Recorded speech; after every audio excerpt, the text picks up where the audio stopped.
क्योंकि सास भी कभी बहू थी सीजन 2 के डेली अपडेट्स सबसे पहले देखने के लिए हमारे चैनल टेली एक्सप्लेन्ड को सब्सक्राइब कीजिए। एपिसोड की शुरुआत होती है जब मिताली अंगद से कहती है कि पुलिस को बुलाओ क्योंकि वो बाबा नकली है। अंगद मिताली से पूछता है कि वो पुलिस से क्या कहेगी। अंगद मिताली से कहता है कि वो बहुत अच्छी अभिनेत्री है और बड़ी झूठी भी। अंगद उससे सच जानना चाहता है और वृंदा से भी सच्चाई बताने को कहता है। वृंदा मिताली की सहेलियों को बुलाती है। अंगद मिताली से कहता है कि उसे उसी दिन शक हो गया था जब संगीत के दिन वो अजीब तरह से व्यवहार कर रही थी। अंगद देखता है कि मिताली अपनी सहेलियों के सामने बिल्कुल बदल जाती है और उसकी सहेलियां पैसे वापस पाने की बात कर रही होती हैं। अंगद वृंदा से पूछता है कि आखिर क्या चल रहा है।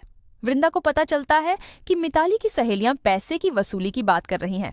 अंगद तय करता है कि वो उनसे बात करेगा। अंगद मिताली का सामना करता है और उसे सच बोलने को कहता है। मिताली मान लेती है कि उसने झूठ बोला था। वो कहती है कि उसने ये सब उस दिन किया जब अंगद ने उससे रिश्ता तोड़ने की बात कही थी। मिताली बताती है कि जब उसने अंगद को अपने लिए परेशान देखा तो वो बहुत खुश हुई थी। वो बताती है कि उसने अपनी सहेलियों से बहुत पैसा लिया था जो उसने जुए में हार दिया। वो कहती है कि अपनी सहेलियों से बचने के लिए उसे ये नाटक करना पड़ा। जब भी उसकी सहेलियां आसपास होती हैं वो डर जाती है। मिताली की सहेलियां डर कर रेस्टोरेंट से चली जाती हैं। मिताली अंगद से कहती है कि उसे पता था एक दिन वो पकड़ी जाएगी। वो बताती है कि उसने घर से गहने भी चुराए थे और उसकी माँ पुलिस बुलाने वाली थी। मिताली अंगद से भरोसा करने को कहती है, लेकिन अंगद कहता है कि अब सच्चाई सामने आ चुकी है। मिताली उसका भरोसा जीतने की कोशिश करती है, लेकिन अंगद उस पर यकीन नहीं करता। अंगद मिताली की सहेलियों से माफी मांगता है और कहता है कि वो 3 दिनों में उनका पैसा लौटा देगा। वो बाबा को आखिरी चेतावनी देता है और सोच में पड़ जाता है कि मिताली के साथ क्या किया जाए। नोएना का फोन आता है और अंगद झूठ बोल देता है कि मिताली अब ठीक है।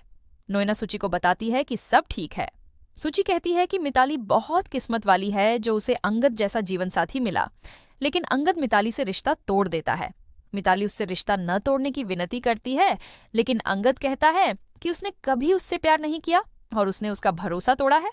अंगद कहता है कि मिताली ने उसके जज्बात और उसके परिवार के साथ खेला है। अब वो तय कर चुका है कि वो मिताली से शादी नहीं करेगा, चाहे उसे गुस्सा आए या दुख पहुंचे। उधर तुलसी रतिक से कहती है कि उसे अंगद की चिंता हो रही है क्योंकि वो बिना बताए इतना लंबा ड्राइव पर नहीं गया करता। रतिक पूछता है कि शालिनी ने पापा से क्या कहा। तुलसी बताती है कि शालिनी ने अपना बयान बदल दिया और अपने पति के सामने उसे शर्मिंदा होना पड़ा। तुलसी कहती है कि उसे समझ नहीं आ रहा कि शालिनी ने अचानक बयान क्यों बदला। अब उसके पति उस पर भरोसा नहीं करते। तुलसी कहती है कि उसका रिश्ता कमजोर हो गया है और उसे डर है कि आगे क्या होगा। रतिक उसे सांत्वना देता है और कहता है कि कुछ गलत नहीं होगा। वो कहता है कि मम्मी पापा का रिश्ता हमेशा रहेगा और फिर अंगद से मिलने चला जाता है। तुलसी सोच में पड़ जाती है कि उसके और मिहिर के बीच आखिर क्या हो रहा है। मिताली अंगद से कहती है कि वो उसके लायक नहीं है। अंगद कहता है कि अब उसे रिश्ता तोड़ना ही होगा। वो कहता है कि अब उसे अपने परिवार को सब कुछ बताना होगा और वही करना होगा जो उसने कहा है। मिताली मान जाती है कि वो रिश्ता खत्म कर देगी। उधर मिहिर किरण की बातें सोचता है और उलझन में पड़ जाता है। वो सोचता है क्या सच में उसे तुलसी से अलग हो जाना चाहिए। तभी उसे तुलसी के साथ बिताए पल याद आने लगते हैं। मिहिर खुद से बात करते हुए कहता है कि वो हमेशा बच्चों की सोचकर तुलसी से झगड़ता रहा। अब वो खुद से सवाल करता है कि आखिर उनका रिश्ता कमजोर क्यों हो गया। वो सोचता है कि तुलसी ने कभी उसके बारे में नहीं सोचा और अब वो रिश्ता खत्म करने की सोच रहा है। अंगद मिताली को उसके चौल छोड़ने जाता है। वृंदा अंगद से कहती है कि वो उसके दर्द को समझ सकती है। अंगद कहता है कि किसी भी रिश्ते में भरोसा और प्यार सबसे जरूरी होता है। वो कहता है कि शादी से पहले दोस्ती होना जरूरी है, तभी रिश्ता टिकता है। अंगद कहता है कि मिताली कभी उसकी सच्ची दोस्त नहीं थी, वो झूठी थी। वृंदा को अंगद की बातों से पता चलता है कि वो हमेशा उससे झूठ बोलता था। तभी अंगद कहता है कि वो सच में वृंदा से प्यार करता है और इसी के साथ आज का एपिसोड यहीं एंड होता है।